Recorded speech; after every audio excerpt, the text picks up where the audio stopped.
जो ललित निबंध है वो भावनाओं से भरा हुआ होता है। अशोक के फूल, अशोक को कोई फर्क नहीं पड़ा है, हमें पढ़ रहा है, कालिदास को पढ़ रहा है। 10 से 15 मिनट में लेखक जो है बहुत दुखी है। आपने कुबेर देव का नाम सुना है ना, प्रेम बाणों में चुना। कहते हैं अशोक का फूल आज भी उसी मस्ती में झूम रहा है, दुल्हन की तरह साहित्य में प्रवेश करता है। नमस्कार, राधे राधे, गुड मॉर्निंग सभी प्यारे साथियों को। मैं नीतू आप सभी का स्वागत करती हूँ हमारे प्यारे परिवार UP board English medium RWA पर। तो आज मैं लेकर आई हूँ अपने सभी प्यारे साथियों के लिए हमारे गद्य खंड में लगा हुआ दूसरा चैप्टर, जिसका नाम है अशोक के फूल।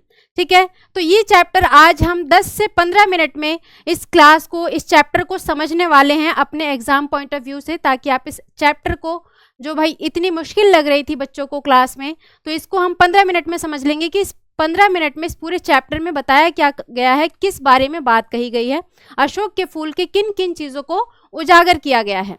ठीक है, तो बिना समय गवाए चलिए हम शुरुआत करते हैं क्लास की। और सबसे पहले हम बात करेंगे अशोक के फूल की, कि आचार्य हजारी प्रसाद द्विवेदी ने इस अशोक के फूल के बारे में इस चैप्टर में किन किन बिंदुओं पर बात किया है। ठीक है, तो सबसे पहले प्यारे साथी हम बात करेंगे अशोक के फूल। ठीक है, अशोक के फूल में प्यारे साथी, अशोक के फूल जो हमारा चैप्टर लगा हुआ है, जो हमारे निबंध है, इसमें प्यारे साथी आचार्य हजारी प्रसाद द्विवेदी किन किन बिंदुओं पर बात करते हैं। ठीक है, तो भाई पहले तो हम ये देख लेते हैं कि जो अशोक का फूल है ये क्या है प्यारे साथी, इसे लिखा किसने है, इसके लेखक कौन है प्यारे बच्चे। तो इसके लेखक हैं प्यारे बच्चे, इसके लेखक हैं आचार्य हजारी प्रसाद द्विवेदी। इसके लेखक कौन है, लेखक हैं प्यारे बच्चे, इनके लेखक हैं हजारी प्रसाद द्विवेदी। ठीक है, हजारी प्रसाद द्विवेदी, तो इतना याद रखेंगे भाई। ठीक है, और इस निबंध की विधा क्या है भाई, इस चैप्टर की, इस पाठ की विधा क्या है। तो इस पाठ की विधा है प्यारे बच्चे, इस पाठ की विधा क्या है, प्यारे बच्चे, तो इस पाठ की विधा क्या है साथी, इस पाठ की विधा है ललित निबंध। ये क्या है, एक निबंध है। और कैसा निबंध है प्यारे साथी, एक ललित निबंध है। ठीक है, ललित निबंध है। तो हमने क्लास में पढ़ा था प्यारे बच्चे, हमने क्लास में पढ़ा था कि निबंध क्या होता है, ललित निबंध क्या होता है। तो इसको एक बार हम फिर से यहाँ पर देख लेंगे प्यारे साथी, एक बार फिर से हम यहाँ पर देख लेंगे कि भाई ललित निबंध क्या होता है ना, ललित निबंध क्या होता है और निबंध क्या होता है।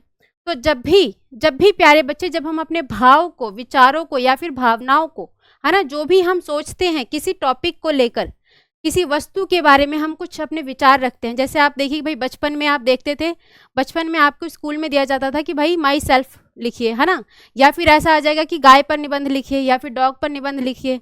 तो ऐसे आपको निबंध लिखना होता था। तो जितने भी भाई गाय के बारे में आप जो भी जानते हो, इसकी 2 आंखें हैं, इसके 2 सींग हैं, इसकी 1 पूंछ है, इसके 4 टांगे हैं, तो इस तरह से जो भी आपके भाव, भाई जो भी विचार होते थे वो आप लिखते थे।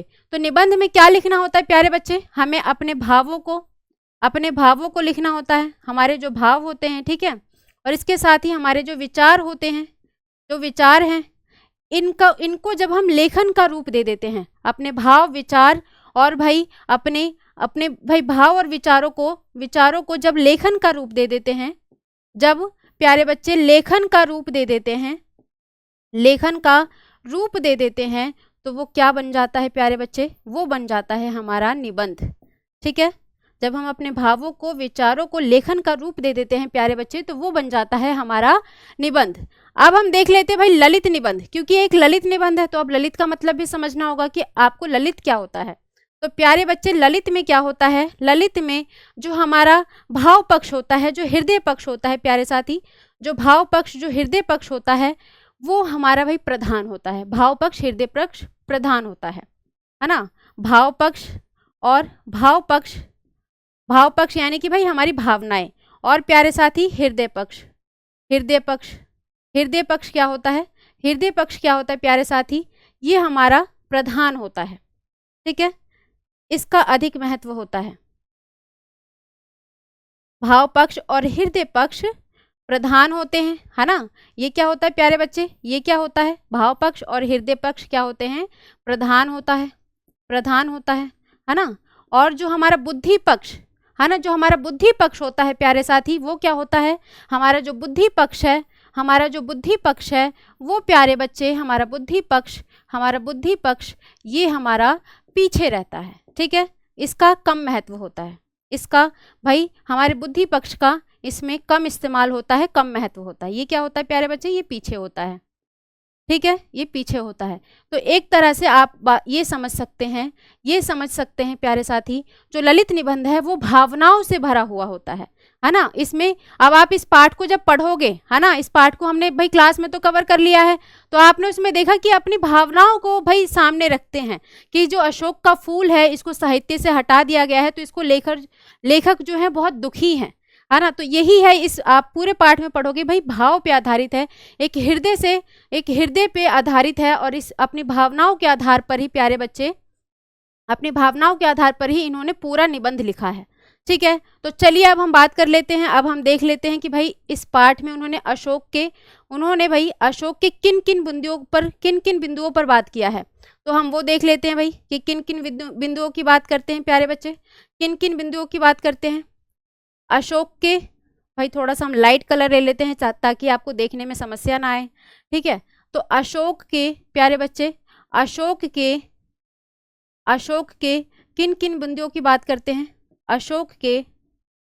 अशोक का फूल। ठीक है, अशोक के फूल का भाई किन किन बिंदुओं की बात करते हैं, हम वो देख लेते हैं। तो अशोक के फूल के बारे में प्यारे बच्चे, पहला बात वो अशोक के सौंदर्य की बात करते हैं। क्या करते हैं भाई, अशोक के सौंदर्य की बात करते हैं, अशोक के सौंदर्य की बात करते हैं। उसके बाद प्यारे साथी,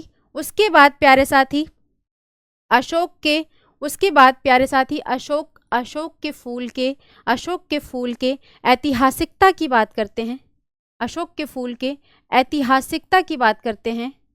अशोक का जो फूल है उसका ऐतिहासिक महत्व के बारे में बताते हैं, उसके ऐतिहासिकता की बात करते हैं, उसके ऐतिहासिकता की बात करते हैं।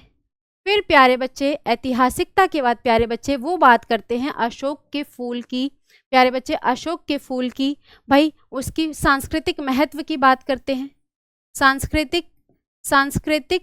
सांस्कृतिक महत्व की बात करते हैं प्यारे साथी, सांस्कृतिक महत्ता की बात करते हैं, सांस्कृतिक महत्ता की बात करते हैं। और प्यारे साथी भावनात्मक, अशोक के फूल को लेकर भावनात्मक जो पक्ष है उसका, अशोक के फूल के भावात्मक पक्ष को भी उजागर करते हैं, भावात्मक पक्ष को उजागर करते हैं। ठीक है, तो इतना समझ गए प्यारे बच्चे, इतना समझ गए कि इस पाठ में क्या बताया गया है। अशोक के फूल की सौंदर्यता की, उसकी सुंदरता की, उसकी मोहकता की बात की गई है, उसकी ऐतिहासिकता की बात की गई है, सांस्कृतिक महत्व की बात की गई है, और भावात्मक पक्ष को भी उजागर किया गया है। ठीक है, तो चलिए अब हम आगे देख लेते हैं भाई कि इस पाठ में डिटेल में देखते हैं कि क्या बताया गया है ना। इस पाठ में डिटेल में देख लेते हैं क्या बात करी गई है। तो बताते भूमिका, उन्होंने शुरुआत कैसे करी है। अशोक का मोहकता स्वागत, अशोक के फूल का मोहकता से स्वागत किया है। तो इसमें कहते हैं लेखक निबंध की शुरुआत अशोक पुष्प की मधुर स्मृतियों से करते हैं, यानी कि अशोक फूल के मधुर यादों से करते हैं, और वो बताते हैं कि कंदर्प यानी कि कामदेव ने लाखों फूलों में से केवल 5 को अपने प्रेम बाणों में चुना, जिनमें से एक अशोक का फूल है। अब भाई केवल 5 को, जिनमें से एक अशोक का फूल है, तो बाकी के 4 कौन कौन से हैं, हमने क्लास में पढ़ा था प्यारे बच्चे। तो बाकी के 4 कौन कौन से हैं, हम एक बार उनको भी देख लेते हैं। तो पहला क्या था, हम यहाँ पर देखेंगे भाई, एक बार डार्क पेन से लिख लेते हैं। पहला क्या था प्यारे बच्चे, हमारा अरविंद, है ना, अरविंद, इसे क्या कहा जाता है भाई, इसे भाई कमल। ठीक है, दूसरा हमारा क्या था, नीलोत्पल। भाई एक सेकेंड रुकिए, यहाँ पे थोड़ा सा स्पेस की कमी आ रही है, हम एक बार दोबारा लिखने का प्रयास करते हैं।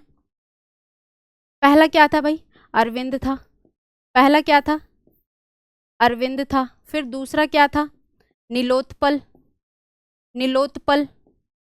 और प्यारे बच्चे तीसरा क्या था हमारा, नवमल्लिका।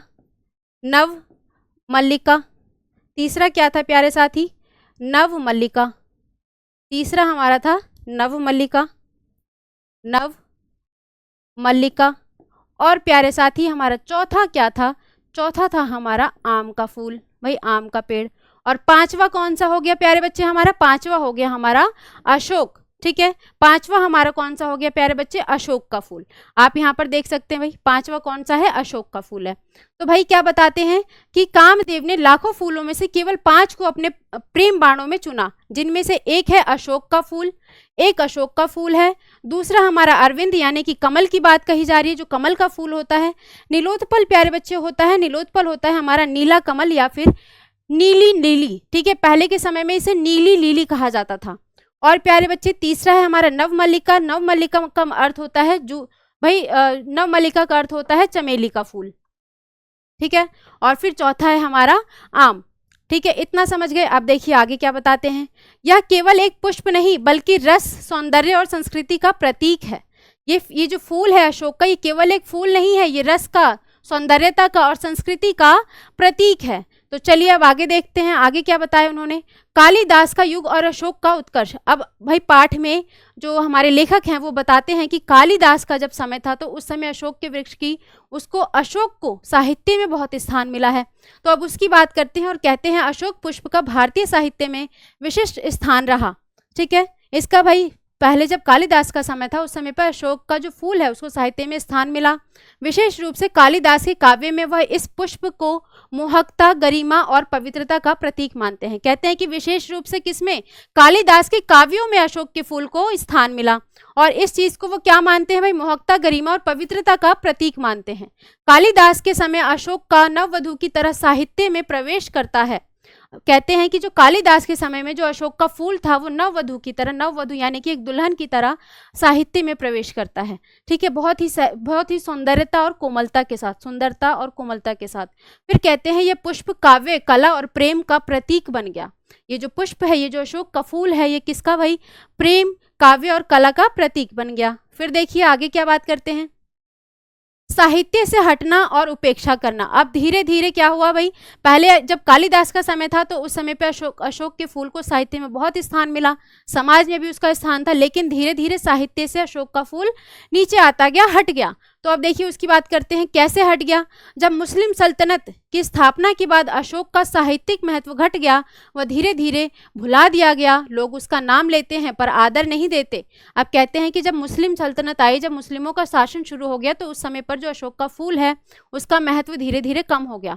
क्योंकि आप देखो भाई, पूजा के लिए, पूजा जब किया जाता है तो उसमें कोई सा भी फूल चढ़ाया जाता है। तो हिंदू धर्म में पूजा करते समय फूलों को चढ़ाया जाता है।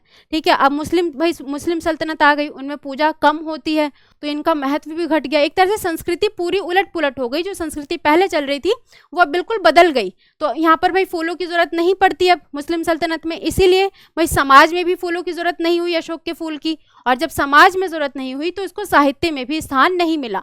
साहित्य क्या होता है? जो हमारे समाज में जो भी घटनाएं घट रही हैं, तो एक तरह से हम कह सकते हैं कि भाई साहित्य समाज का दर्पण है। जो हमारे समाज में चलता है वही हमें साहित्य में देखने को मिलता है।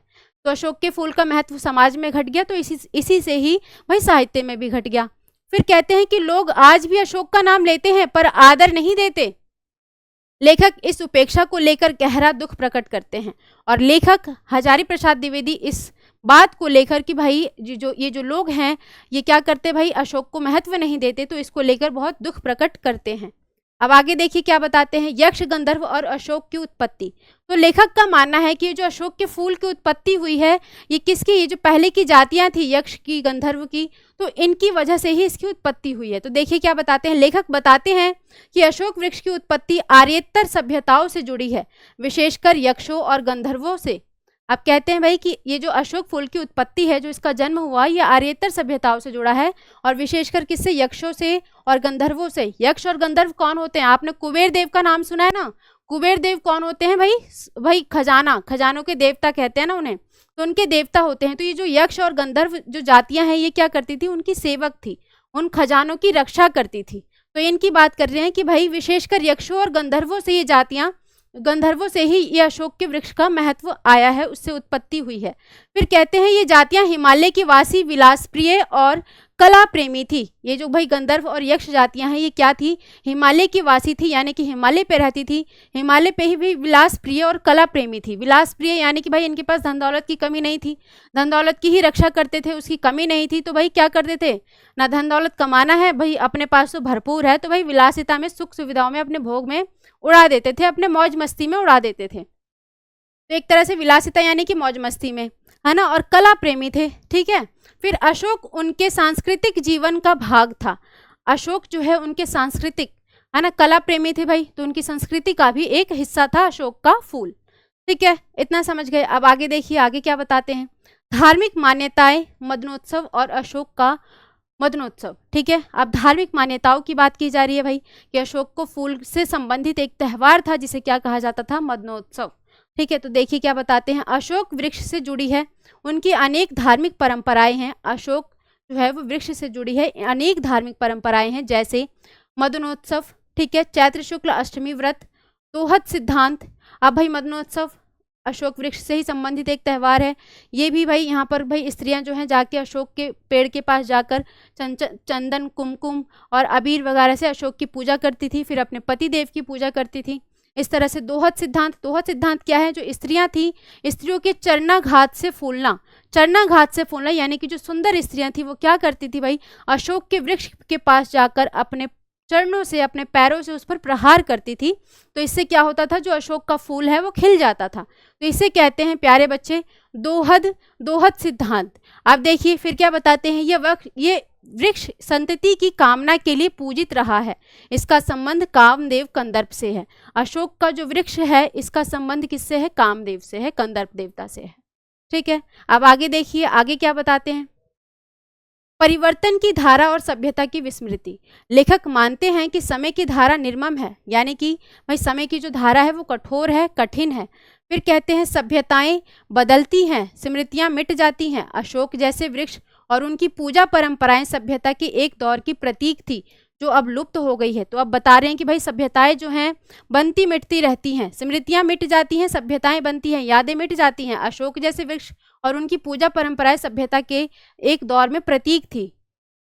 तो भाई पहले के समय में क्या किया जाता था, जो अशोक का वृक्ष है उससे संबंधित क्या है प्यारे साथी, पूजा की जाती थी, उससे संबंधित त्यौहार मनाया जाता था। तो अशोक का वृक्ष एक प्रतीक था, उसके रूप में याद किया जाता था।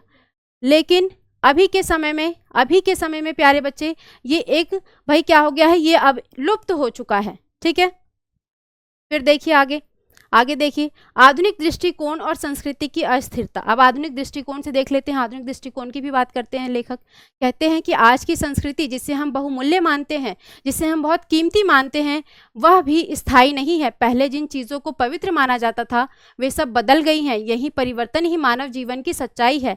पहले जिसे पवित्र माना जाता था वो अब बदल गई हैं, और ये क्या है, मानव जीवन की सच्चाई यही है। लेखक मानते हैं कि शुद्ध यदि कुछ है, कहते हैं कि यदि कुछ शुद्ध है तो वो क्या है, केवल मनुष्य की जिजीविषा, यानी कि मनुष्य की जीने की इच्छा। बाकी सब चीज़ें अशुद्ध हैं और भाई उस पर विश्वास नहीं किया जा सकता। बाकी की सब कुछ संस्कृति, परंपरा, आचार, धर्म समय के साथ बदलते रहते हैं। अशोक के फूल इस परिवर्तन की मूक साक्षी है। ठीक है, तो ये बताया गया है हमारे पाठ में। अब हम देख लेते हैं इसका निष्कर्ष, फिर हम जल्दी इस क्लास को खत्म कर देंगे। तो भाई देखिए निष्कर्ष में क्या है, आपने इस पाठ से क्या सीखा। तो इसमें प्यारे साथी जीवन की सहजता और अशोक की मस्ती, लास्ट में लेखक जीवन की सहजता के बारे में और अशोक की मस्ती के बारे में बात करते हैं। अंत में लेखक कहते हैं कि उदासी निरर्थक है। उदासी क्या है भाई, व्यर्थ है। उदास होने की बात नहीं है कि अशोक को भाई साहित्य में स्थान नहीं दिया गया। कहते हैं अशोक का फूल आज भी उसी मस्ती में झूम रहा है।